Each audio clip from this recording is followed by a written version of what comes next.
Анна стояла у окна кухни, наблюдая, как ее мать, Елена Петровна, медленно поднимается по ступенькам крыльца. Левая рука безвольно висела вдоль тела, правая нацеплялась за перила.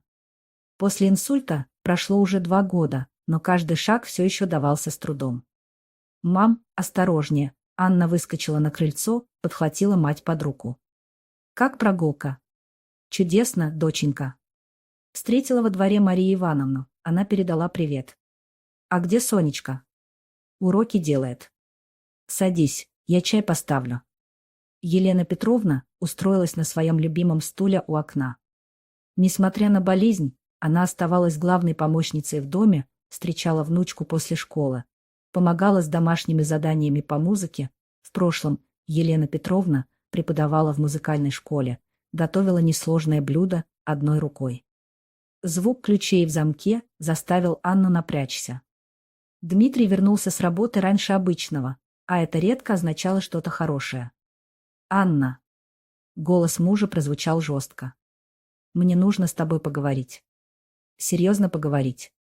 Он прошел в кухню. Бросил взгляд на тещу и поморщился. Анна знала этот взгляд. Дмитрий никогда не скрывал своего раздражения присутствием Елены Петровны в доме. «Дим, что случилось?» Анна вытирала руки полотенцем, пытаясь сохранить спокойствие. «Мать приезжает. Послезавтра. На 3 недели». Валентина Семеновна была успешным адвокатом, недавно вышедшим на пенсию. Жила в Москве в элитном районе, приезжала к сыну редко и всегда с предупреждением заранее. Анна сразу поняла что-то серьезное. «Хорошо, приготовлю гостевую комнату, куплю продукты». «Нет», — Дмитрий перебил резко. «Нехорошо. Совсем нехорошо». Он указал в сторону Елены Петровны. «Собирай манатки и проваливай с этой кошелкой на 3 недели. Ко мне мама приезжает, она вас терпеть не может». Анна почувствовала, как земля уходит из-под ног. Елена Петровна застыла с чашкой в руке, лицо побледнело. «Ты что говоришь?» — прошептала Анна. «Это моя мать. Больная женщина. Куда я ее дену на 3 недели? Мне все равно куда. В больницу, к друзьям, на дачу куда хочешь. Но чтобы ее здесь не было, когда приедет моя мать. Валентина Семеновна не должна видеть это». Он снова показал на тещу. «Это безобразие». «Какое безобразие?» Голос Анны задрожал от гнева. «Женщина, которая воспитала твою жену, которая помогает растить твою дочь, которая портит весь вид». Взорвался Дмитрий. Ковыляет по дому, роняет вещи, говорит невнятно. «Моя мать привыкла к порядку, к красоте, к достойному обществу. А тут...»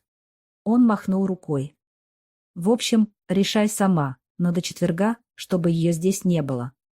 Елена Петровна медленно поставила чашку, попыталась встать. «Аннушка, не ругайтесь из-за меня. Я понимаю Дмитрия. Действительно, такая гостья. Я лучше поеду к Зине», — она звала. «Мам, сиди». Анна решительно подошла к столу. «Никуда ты не поедешь». Дмитрий усмехнулся вот и славно, что понимает. «Значит, решено. До четверга освободите дом». «Хорошо, дорогой», — неожиданно спокойно произнесла Анна. «Ты прав. Мама не должна мешать твоей матери. Я все организую». Дмитрий недоверчиво посмотрел на жену, он ждал скандала, слез, уговоров. Такое быстрое согласие насторожило. «Правда? Ты не будешь устраивать истерику?» «Нет, конечно. Ты же глава семьи, твое решение. Мама действительно уедет на 3 недели. Даже больше, если понадобится». Елена Петровна удивленно посмотрела на дочь, но промолчала. Она знала Анну с детства и понимала, что-то назревает. «Ну вот, отлично».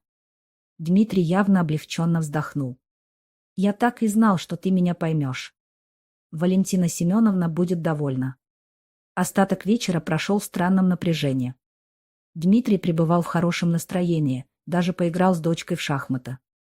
Анна молча убирала на кухне, а Елена Петровна читала Соне сказку. «Мама, а куда поедет бабуля?» — спросила девочка. когда все уже укладывались спать. В интересное место, солнышко. Она там хорошо отдохнет. На следующий день Анна взяла отгул на работе под предлогом срочных дел. Сначала она отвезла маму в поликлинику к неврологу, нужна была справка о состоянии здоровья и рекомендации по уходу. Потом долго сидела в интернете, изучая сайты элитных жилых комплексов Москвы. Найти адрес Валентины Семеновны оказалось несложно. В прошлом году она хвасталась перед соседями фотографиями своей роскошной квартиры в престижном районе. По номеру телефона и фамилии Анна легко вычислила точный адрес через справочные службы. Следующим шагом стал звонок в управляющую компанию элитного комплекса «Золотой век». «Здравствуйте, это Анна Дмитриева, невестка Валентины Семеновны Дмитриевой из квартиры 247. У меня к вам просьба относительно временного размещения родственницы». Разговор получился долгим. Анна представилась как заботливая невестка, которая хочет обеспечить достойный уход за пожилой родственницей в столице. Упомянула о необходимости медицинского наблюдения, о том, что родственница нуждается в особом внимании после инсульта. «Конечно.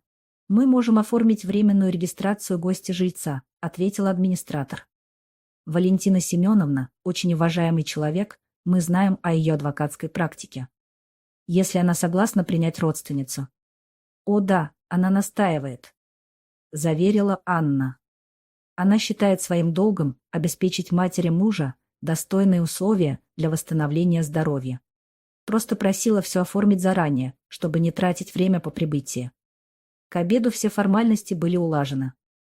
Анна заказала услуги сиделки через агентство «Заботливые руки», причем сразу на месяц. Сиделка, опытная женщина по имени Раиса, должна была встретить Елену Петровну в Москве и обеспечить полноценный уход. «Мам, собирайся», — сказала Анна вечером. «Завтра едем в Москву. Ты будешь жить в очень хорошем месте». «Доченька, не нужно тратить такие деньги». «Мам, это не обсуждается. Дмитрий хочет, чтобы ты уехала, значит, уедешь. Но с комфортом». Елена Петровна внимательно посмотрела на дочь и кивнула. Она понимала, у Анны есть план. Утром в среду они выехали в Москву на автобусе. Дмитрий проводил их с видимым облегчением. Хорошо, что все так легко решилось. Мать будет довольна. Еще как довольна, тихо пробормотала Анна. В автобусе Елена Петровна спросила: «Анечка, ты не скажешь мне, куда мы едем?» «К твоей новой соседке, мам. К Валентине Семеновне. Думаю, вы найдете общий язык». Жилой комплекс «Золотой век» поразил воображение. Мраморное фойе, консьержка в строгом костюме, лифты с зеркалами и позолотой. Анна Дмитриева и Елена Петровна к Валентине Семеновне Дмитриевой. Представилась Анна на ресепшене. «Да, конечно, вас ждут. Вот ключи, квартира 247, лифт направо». Сиделка уже поднялась, все подготовлено. Квартира оказалась роскошной, 3 комнаты, огромная кухня, панорамные окна с видом на город. Раиса, сиделка лет 50 с добрым лицом, уже расставляла медикаменты на кухонном столе. «Здравствуйте, Елена Петровна. Я буду за вами ухаживать. Уже изучила все ваши назначения врачей, составила режим дня». Анна быстро обустроила маму, показала расположение комнат, оставила записку на видном месте и приготовилась к отъезду. «Мам, ты здесь будешь жить пока. Пока все не уладится. Раиса опытная женщина, она поможет с лекарствами, прогулками, покупками. Деньги на месяц я оставила. А если хозяйка квартиры вернется?» Анна улыбнулась. «Мам, ты и есть сейчас временная хозяйка этой квартиры. По всем документам. Так что встречай гостей достойно». Вечером того же дня Анна была уже дома. Дмитрий спросил, куда она устроила мать. «В хорошее место. С профессиональным уходом. Она будет там в полной безопасности». «Молодец», — одобрил муж. «Завтра приезжает мама, будет спокойно за обстановку в доме». Валентина Семеновна прибыла в четверг к обеду, элегантная женщина в дорогом костюме, с укладкой из салона красоты и маникюром. Дмитрий суетился вокруг нее, помогал с багажом, расспрашивал о дороге. «Где теща?» Первым делом поинтересовалась свекровь. Анна ее куда-то устроила. На время твоего визита. Правильно. Я не могла бы находиться в одном доме с этой немощной женщиной. У меня нервы не выдержали бы. Анна подавала чай, улыбалась, расспрашивала о московских новостях. Валентина Семеновна постепенно расслабилась, стала рассказывать о своей шикарной квартире, о престижном районе, о том, как хорошо устроилась на пенсии. «А вы знаете, я даже подумываю о том, чтобы взять компаньонку», — поделилась она. «Одной в такой большой квартире иногда скучно. Но, конечно, это должна быть интеллигентная женщина с хорошими манерами». «Конечно», — согласилась Анна. «Образованная, воспитанная. Бывший педагог, например». Вечером, когда все легли спать, Анна долго лежала без сна. Завтра Валентина Семеновна обнаружит сюрприз в своей московской квартире. И тогда начнется самое интересное. Пятница началась как обычно. Валентина Семеновна завтракала, читала новости в планшете, делилась воспоминаниями о былых судебных процессах. Дмитрий слушал с восхищением, он всегда гордился успешной матерью. «Знаешь, сынок, я решила сегодня съездить домой», — сказала Валентина Семеновна около полудня. «Забыла важные документы, а завтра встреча с нотариусом по поводу завещания». «Мам, может, я с тобой?» — предложил Дмитрий. «Не стоит, дорогой. Быстро слетаю и вернусь к ужину. Анечка обещала приготовить мою любимую рыбу». Анна проводила свекровь до такси с самым невинным видом счастливого пути, Валентина Семеновна. «До встречи!» Валентина Семеновна добралась до Москвы к вечеру. Поднималась в лифте, предвкушая комфорт родных стен. Ключ повернулся в замке, как обычно, но уже в прихожей что-то насторожило, пахло незнакомо, слышались негромкие голоса. «Елена Петровна, время принимать лекарства», — донесся из кухни женский голос. «Спасибо, Раечка. А может, чаю попьем? Я вафли купила, внучке нравятся такие». Валентина Семеновна замерла. В ее собственной кухне сидели две незнакомые женщины и пили чай из ее фарфорового сервиза. «Простите, но кто вы такие и что делаете в моей квартире?» Елена Петровна повернулась и спокойно улыбнулась. «Ах, Валентина Семеновна, наконец-то мы познакомились. Я Елена Петровна, мать Анны. А это Раиса, моя сиделка». «Какая сиделка?» «Какая мать Анны?» Валентина Семеновна была на грани обморока. «Садитесь, не волнуйтесь», — Раиса придвинула стул. «Елена Петровна, покажите документы». Елена Петровна протянула папку с бумагами. Валентина Семеновна, как бывший юрист, быстро пробежала глазами по документам. Временная регистрация по ее адресу, договор с агентством сиделок, медицинские справки, разрешение управляющей компании. «Это какая-то ошибка». Она схватилась за телефон. «Я сейчас же вызову охрану». «Валентина Семеновна», — мягко сказала Елена Петровна, — «все документы в порядке. Ваша невестка очень заботливо все оформила. Сказала, что вы настояли на моем переезде сюда». «Что значит настояла?» Елена Петровна достала из сумочки записку. «Анечка оставила для вас письмо». Валентина Семеновна развернула листок и прочитала изящным почерком написанное: «Дорогая Валентина Семеновна, как вы и хотели. Убрала маму подальше прямо к вам в Москву. Она уже ждет вас дома с тортиком и чаем.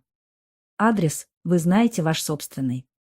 Елена Петровна очень рада познакомиться поближе. Все расходы на уход взяла на себя. Приятного общения. С уважением, Анна». Валентина Семеновна медленно опустилась на стул. Ее хитрая невестка переиграла ее собственными руками. «Но я не могу. У меня нет опыта ухода за больными людьми». «Не переживайте», — успокоила Раиса. «Я здесь для этого. Елена Петровна довольно самостоятельная, ей нужна только небольшая помощь. А вы просто живите как обычно. В собственной квартире с незнакомыми людьми». «Мы не незнакомые», — тихо сказала Елена Петровна. «Мы родственники. И у нас много общего, обе любим Анну и Соню». Обе переживаем за их счастье. Валентина Семеновна попыталась дозвониться Дмитрию, но тот не отвечал. Потом вспомнила у него корпоратив, телефон наверняка на беззвучном режиме. «Что мне теперь делать?» — растерянно спросила она. «Ужинать», — практично ответила Раиса. «Я приготовила рыбный суп. Очень полезный. Елена Петровна, расскажите о своей музыкальной работе». За ужином, несмотря на всю абсурдность ситуации, Валентина Семеновна невольно заинтересовалась рассказами тещи. Елена Петровна оказалась образованной собеседницей, знала литературу, разбиралась в искусстве, могла поддержать разговор о политике. «А как вы справляетесь?» «С ограничениями?» — осторожно спросила Валентина Семеновна. «Приспосабливаешься?» — просто ответила Елена Петровна. «Левая рука не работает, зато правая стала очень ловкой. Память иногда подводит, зато появилось много времени думать о важном. Анечка говорит, что я стала мудрее. А не тяжело. Быть обузой?» Елена Петровна внимательно посмотрела на свекровь дочери. «Знаете, я долго так думала. Плакала по ночам, винила себя за то, что отнимаю у Анны силы и время. А потом поняла, любовь не измеряется удобством. Анна не терпит меня из жалости. Она просто любит. И я ей нужна, несмотря ни на что». Вечером Валентина Семеновна наконец дозвонилась сыну. «Дима, что у вас там происходит? В моей квартире живет теща Анна». «Что?» «Мама, это какая-то ошибка. Анна сказала, что устроила ее в хорошее место. Она и устроила. В моем доме. С сиделкой. На месяц. И все документы оформлены. Сейчас я ей устрою». Взорвался Дмитрий. «Стой!» — остановила его мать. «Не кричи на Анну. Она только выполнила твое требование. Ты же сам сказал убрать ее мать подальше. Но не к тебе же. А куда? В подворотню? В дом престарелых? Дима, ты понимаешь, что сказал тогда?» Дмитрий замолчал. Впервые за эти дни он задумался о смысле своих слов. «Мам, ну приезжай обратно, мы что-нибудь придумаем». «Нет», — неожиданно твердо сказала Валентина Семеновна. «Раз уж так получилось, поживу здесь эти 3 недели. Посмотрю, каково это». На следующее утро началась совершенно новая жизнь. Раиса составила режим дня для 2 пожилых женщин: завтрак, прогулка, медицинские процедуры для Елены Петровны, обед, отдых, вечерний чай.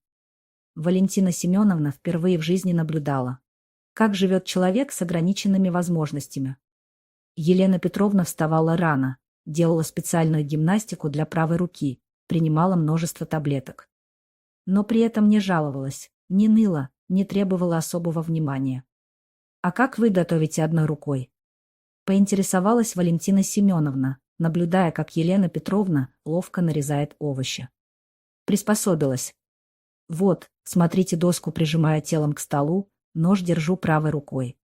Медленно, зато получается». Постепенно Валентина Семеновна стала помогать подержать продукты, подать нужную посуду. Ей было странно признать, но в этом было что-то успокаивающее. Через неделю совместной жизни произошел эпизод, который все изменил. Вечером у Елены Петровны случился приступ, резко поднялось давление. Она потеряла сознание прямо на кухне. Раиса была в магазине, Валентина Семеновна осталась одна с больной женщиной. Впервые в жизни ей пришлось вызывать скорую, оказывать первую помощь, держать за руку человека, который в ней нуждался. «Не волнуйтесь», — шептала она Елене Петровне, пока ждали врачей. «Все будет хорошо. Я не оставлю вас». Когда приехала скорая, оказалось, что ничего критичного не произошло, просто переутомление и резкая смена погоды. Но Валентина Семеновна провела эту ночь у постели Елены Петровны, проверяя ее дыхание и пульс. Утром, когда кризис миновал, Елена Петровна слабо улыбнулась: «Спасибо вам, Валентина Семеновна. Теперь я понимаю, в кого Анечка характером». «В каком смысле?» «Сильная. Не бросает в трудную минуту. Берет ответственность на себя». Валентина Семеновна внезапно поняла за эту неделю, Она узнала о матери своей невестки больше, чем за все годы знакомства. И главное, поняла, какую нагрузку несет Анна каждый день. Вечером она позвонила сыну: «Дима, мне нужно с тобой серьезно поговорить». «Мам, что случилось?» Голос Дмитрия был встревоженным. «У вас там все в порядке?» «Дима», Валентина Семеновна села в кресло у окна, откуда был виден весь вечерний город. «Ты когда-нибудь ухаживал за больным человеком?» «Нет. А что? Теща плохо себя чувствует?» Елена Петровна чувствует себя нормально, учитывая обстоятельства. Вопрос в другом. Ты представляешь, каково это каждый день, каждый час нести ответственность за человека, который не может полноценно о себе позаботиться? Дмитрий молчал. «Твоя жена делает это уже 2 года», — продолжила мать. «Без выходных, без отпуска, без права на усталость. И ты называешь это безобразием». «Мам, я не это имел в виду». «А что ты имел в виду? Когда сказал: собирай манатки и проваливай с этой кошелкой?» «Я просто хотел, чтобы тебе было комфортно». «За счет чужого горя? За счет унижения больной женщины?» «Дима, я тебя не так воспитывала». Валентина Семеновна встала, подошла к окну. За стеклом мерцали огни Москвы, где-то там жили миллионы людей, и у каждого были свои проблемы, свои больные родственники, свои трудности. «Знаешь, что я поняла за эту неделю?» Сказала она тише. «Достоинство человека не определяется его физическими возможностями. Елена Петровна умнее многих здоровых людей, добрее многих сильных людей. А ты хотел выбросить ее как мусор. Мам, но не драматизируй». «Не драматизирую, а называя вещи своими именами. Ты поставил жену перед выбором: либо мать, либо твое расположение. Это называется эмоциональным шантажом». Тем временем в доме происходили свои события. Анна собирала вещи Дмитрия в чемодан. 2 года унижения ее матери, постоянных намеков на то, что Елена Петровна обуза, презрительных взглядов и грубых слов — все это накопилось и требовало решения. Соня сидела на кровати родителей и наблюдала: «Мама, а почему ты папины вещи складываешь?» «Солнышко, папа будет жить отдельно какое-то время», — спокойно ответила Анна. «Из-за того, что он про бабулю плохо сказал». Анна остановилась. 8-летняя дочь оказалась гораздо мудрее, чем ее отец. «Да, Сонечка. Из-за этого тоже. А он может извиниться и вернуться?» «Может. Но только если поймет, что был неправ. По-настоящему поймет». Когда Дмитрий вернулся из Москвы на следующий день, его ждал сюрприз. На пороге стоял чемодан с его вещами, а Анна протягивала документы. «Что это?» Он взял бумаги в руки. Заявление о расторжении брака. И соглашение о разделе имущества. «Квартира остается мне и Соне, алименты будешь платить согласно закону». «Анна, ты с ума сошла? Из-за одной фразы разрушить семью?» «Не из-за одной», — холодно ответила она. «Из-за 2 лет постоянных унижений моей матери. Ты думаешь, я не видела твои взгляды? Не слышала твоих вздохов, когда мама роняла что-то или медленно шла? Не замечала, как ты уходишь из комнаты, когда ей нужна помощь? Но я же не выгонял ее». «Не выгонял, но каждый день давал понять, что она лишняя. А теперь прямо сказал: проваливай с кошелкой. Знаешь, как она плакала той ночью? Думала, что я не слышу». Дмитрий растерянно смотрел на жену. Такой холодной решимости он от нее не ожидал. «Анна, давай поговорим, все обсудим». «Говорить поздно. Я больше не могу жить с человеком, который считает мою мать мусором. И не хочу, чтобы Соня росла, видя такое отношение к старшим. А где я буду жить? У друзей, снимешь квартиру, к маме переедешь — это твои проблемы. У тебя есть неделя, чтобы забрать остальные вещи». В этот момент зазвонил телефон. Звонила Валентина Семеновна. «Анночка, милая, можно мне с вами поговорить?» Голос свекрови был усталым. «Конечно, Валентина Семеновна. Я хочу извиниться. За сына, за себя, за то, что мы причинили боль вашей маме. Елена Петровна замечательная женщина, а мы. Мы вели себя ужасно. Спасибо за эти слова, но уже поздно, тихо ответила Анна. Что значит поздно? Я подаю на развод. Долгая пауза. Анна, а можно я приеду? Поговорю с Димой. Он такой дурак. Валентина Семеновна, вы хороший человек. Но ваш сын взрослый мужчина. И он сделал свой выбор 2 года назад, когда решил, что больная женщина недостойна уважения. Но семью нельзя разрушать из-за. Семью разрушил ваш сын, когда назвал мою мать кошелкой и потребовал ее выбросить. Я просто оформляю то, что уже произошло. После разговора Анна села за стол и написала заявление в ЗАГС. Дмитрий пытался что-то говорить, но она больше его не слушала. Через неделю он забрал остальные вещи. Соня спросила: пап, а ты вернешься? Не знаю, дочка. Может быть. А ты понял, что был неправ. Дмитрий посмотрел на 8-летнюю дочь, понял, Сонечка. Но мама больше мне не верит. А ты попробуй доказать делом, а не словами, серьезно сказала девочка. Месяц спустя Елена Петровна вернулась из Москвы вместе с Валентиной Семеновной. Обе женщины стали близкими подругами. «Анечка», — сказала мать, — «может, ты слишком поспешно решила? Дима же может измениться». «Мам, а помнишь, как он говорил о твоей болезни? Портит весь вид, безобразие, кошелка? Я не могу жить с человеком, который так думает о тебе. Но Сонечка без отца. Лучше без отца, чем с отцом, который не уважает бабушку». Валентина Семеновна, которая приехала навестить подругу, вздохнула: Анна права, Елена Петровна. Я пыталась с ним говорить, но он до сих пор считает, что вы переносите как можете его великодушие. Не понимает, что совершил преступление против человечности. Развод оформили через 2 месяца. Дмитрий пытался подавать апелляции, просил суд о примирении, но Анна была непреклонна. «Ваша честь», — сказала она на последнем заседании, — «я не могу вернуться к человеку, который считает мою больную мать помехой и требует от меня выбора между семьей и родительским долгом». Судья, пожилая женщина, внимательно выслушала и вынесла решение о расторжении брака. После суда Дмитрий подошел к бывшей жене Анна: «Я изменился. Правда. Теперь я понимаю». «Дима», — устало ответила она, — «понимание приходит через боль. А у меня больше нет сил на твое воспитание. У меня есть мама, которой нужен уход, и дочь, которая должна расти в атмосфере любви и уважения. А я? Я тоже люблю Соню. Тогда приходи к ней в гости. Общайся. Но помни, в этом доме нет места неуважению к старшим». Прошел год. Анна работала, ухаживала за мамой, растила дочь.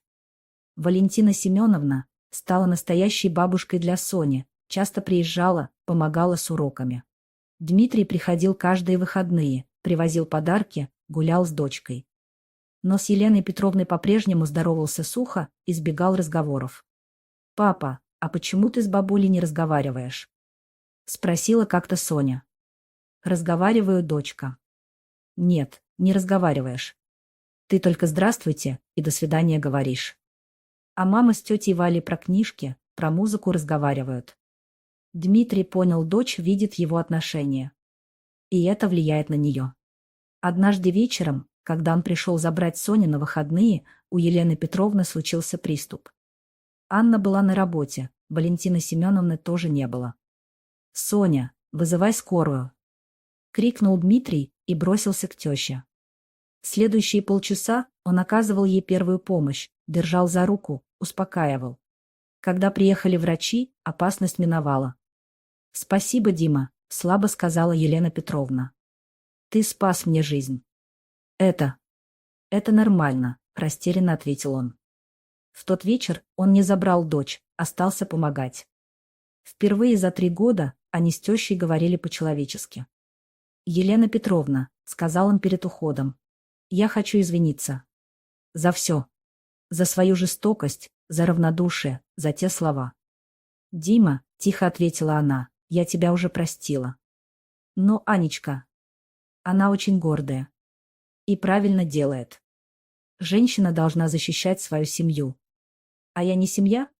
Ты стал не семьей, когда решил, что можешь выбирать, кто достоин любви, а кто нет. Дмитрий ушел, но слова тещи засели в голове. Он понял, Анна не вернется.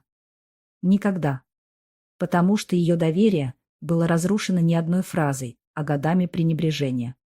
Через полгода Анна познакомилась с врачом Алексеем, вдовцом с сыном. Он сразу нашел общий язык с Еленой Петровной, помогал с лечением, относился к ней с искренним уважением. «Мам, Алексей хороший», — сказала Соня после одного из визитов. Он с бабулей как с умным человеком разговаривает. А папа? Папа. Папа теперь тоже старается. Но поздно уже. Да, было поздно. Некоторые ошибки не прощаются. Особенно те, что касаются самых беззащитных членов семьи. Анна создала новую семью, где ее мать была окружена любовью и заботой. Где Соня училась уважению к старшим не на словах, а на примере.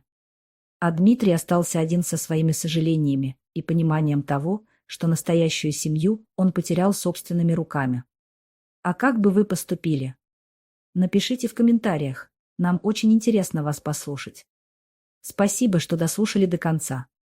Если история была для вас интересной, подписывайтесь на канал и ставьте лайки, чтобы не пропустить новые видео.